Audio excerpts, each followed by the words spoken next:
사단은 이 땅에 하나님 없는 행복이라는 마약을 풀어놓고 있습니다. 한번 중독되면 쉽게 빠져나올 수가 없어요. SNS뿐만 아니라 대중매체, TV, 영화 등 모두가 이 행복이라는 마약을 선전합니다.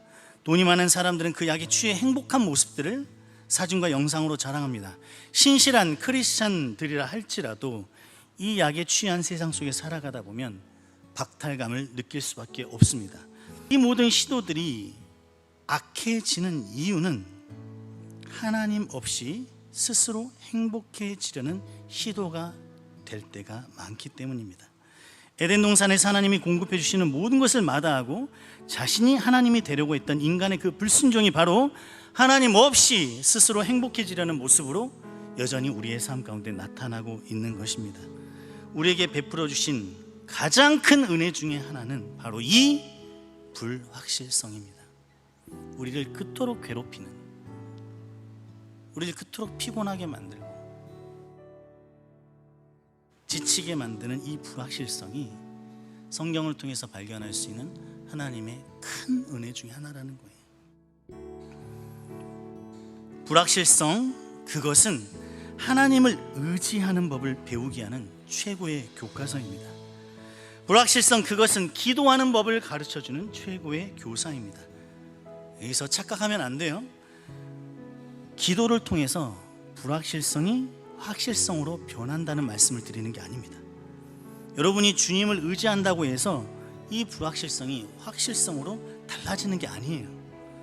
모든 것이 여전히 불확실한 그 불확실성 속에서 우리는 인생의 답이 되시고 변함없이 우리를 사랑하시는 그 하나님, 보이지 않는 하나님을 신뢰하는 법을 배우게 되는 것입니다. 우리는 인생의 불확실성을 지나가며 보이지 아니하시는 하나님을 의지하고 신뢰하는 법을 배우게 됩니다. 여전히 불확실한 세상을 여전히 신실하신 하나님을 믿고 살아가게 되는 것입니다. 사단은 늘 우리에게 하나님 없이 우리가 스스로 하나님이 될 수 있다고 속삭입니다.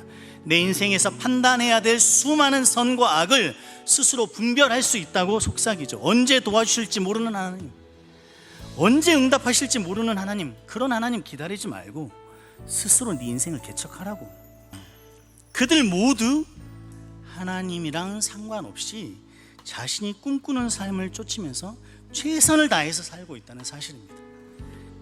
하나님의 말씀입니다. 그 말씀은 심판의 말씀이든지 징계의 말씀이든지 모두 당신의 백성을 구원하기 위한 사랑에서 비롯된 말씀이기 때문에 우리에게는 모두 복음입니다. 하나님의 말씀은 언제나 복음입니다. 하나님은 언제나 우리를 사랑하시기 때문입니다. 그 사랑으로부터 나온 말씀 4절을 제가 잠깐 보겠습니다. 4절에 보면 여호와의 성전이라 여호와의 성전이라 여호와의 성전이라 하는 거짓말을 믿지 말라고 하십니다. 사람들이 성전 앞에 와서 외치는 거예요. 성전 안에 들어와서 외치고 있어요. 그런데 그게 거짓말이라고 하는 거예요. 성전은 예배를 의미합니다. 이것이 여호와의 성전이라, 이것이 여호와께서 받으시는 예배라는 그 거짓말을 믿지 말라고 하나님께서 말씀하십니다. 이스라엘 백성은 길과 행위가 구부러졌고 고아와 과부를 압제했고 다른 신들의 뒤를 따르면서도 여전히 성전에 와서 예배를 드렸습니다. 그들은 예배의 삶이 철저히 삶의 일부였어요. 누구보다도 예배에 대해서 잘 알았습니다. 눈 감고도 드리는 예배, 하나님의 뜻과 어긋나는 삶을 살면서도 그들은 여전히 성전 앞에 나와 이것이 성전이다, 내가 드리는 이것이 예배다라고 얘기를 하고 있었습니다. 그런데 그것을 하나님께서 거짓말이라고 말씀하고 계시는 거예요. 바알에게 분향하고 심지어는 알지도 못하는 신들을 따르고 있는데 여전히 삶의 한편에서는 하나님을 예배하며 성전에 출입하며 나는 구원을 받았다고 외치고 있는 거예요. 거짓말입니다. 사랑하는 대청 여러분, 우리의 모습은 어떻습니까? 우리도 예배를 드립니다. 우리도 구원을 얻었다고 얘기합니다. 이것이 예배다, 오늘 예배를 드렸다, 이것이 여호와의 성전이다 외치고 있지 않습니까?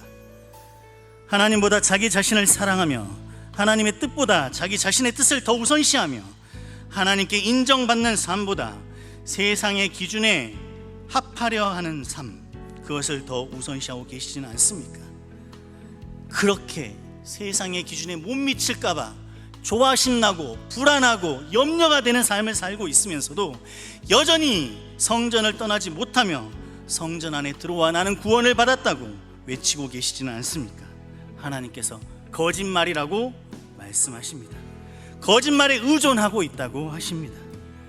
그렇게 말하고 그렇게 말해도 듣지 아니하였다고, 너희가 불러도 대답하지 아니하였다고 절기만 되면 성전에 찾아오는 이스라엘 백성에게, 수시로 예배를 드리는 이스라엘 백성에게 말씀하고 계시는 겁니다. 여러분은 어떠십니까? 새벽부터 부지런히 말씀하시는 하나님의 말씀이 들리십니까? 대답은 하고 계십니까? 하나님께 돌아오고 계십니까? 아니면 내 기준에 충분히 합당한 예배를 드리면서 구원받았다는 거짓말에 속고 계십니까? 하나님의 말씀 없이 꿈꾸는 모든 것, 하나님의 말씀 없이 이루는 모든 것, 하나님 없이, 말씀 없이 행복한 모든 것이 거짓말이라고 하십니다. 하나님 없는 삶, 하나님의 말씀이 없는 삶, 그것이 바알에게 분향하는 삶이며 다른 신들을 따르는 삶입니다. 여러분, 좋은 학교를 바라는 것으로 죄책감을 가질 필요가 없어요. 좋은 직장을 바라는 것으로 죄책감을 갖지 마세요. 하나님의 말씀이 없는 것 때문에 죄책감을 가져야 돼요. 기도하지 않고 살려는 교만함 때문에 죄책감을 느껴야 됩니다. 말씀에 순종함이 없는 이 성전, 기도가 없는 성전, 하나님을 아는 지식이 없는 성전, 그곳에 무슨 구원이 있겠습니까? 그 예배는 거짓입니다. 말씀이 있는 삶은 말씀을 읽는 삶입니다. 하나님의 지혜를 구하며 말씀을 깨닫는 일에 간절한 마음을 가지고 말씀을 읽고 또 읽는 것입니다. 그리고 깨달은 말씀을 삶으로 살아내고 순종할 수 있는 능력을 위해 기도로 간구하는 것이에요. 사랑하는 여러분, 매일매일 말씀을 읽으십니까? 그 뜻을 알기 위해 간절한 마음이 있으십니까? 그 뜻을 알기 위해 간절히 기도하십니까?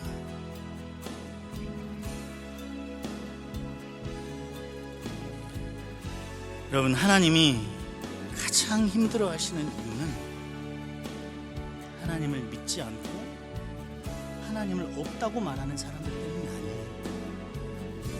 하나님께서 정말로 괴로워하시며 고통스러워하시는 그 이유는 하나님의 이름을 부르고 하나님을 예배하면서도 구원을 외치면서도 여전히 하나님의 말씀에 관심이 없고 말씀에 순종함이 없고 말씀을 알려고도 하지 않는 자기 백성들, 자기 자녀들 때문입니다. 그런데 이렇게 괴로워하시면서 하나님 끊임없이 설명하세요. 내가 이러지 않았느냐, 내가 이러지 않았느냐, 끊임없이 설명하세요. 설명이 필요 없으신 그 하나님께서 우리 인간에게 끊임없이 설명하십니다. 그런데 우리 사랑이 많은 하나님께서는 지치지도 않으시고 지금 이 시간까지 우리에게 말씀하시고 또 말씀하십니다. 그 사랑이 그렇습니다. 말씀을 소비하는 자가 아닌 말씀을 사모하는 자가 되어 하나님의 목소리를 듣고 하나님의 백성이 되어 하나님께서 명하신 길로 가는 우리 모두가 되기를 기도합니다.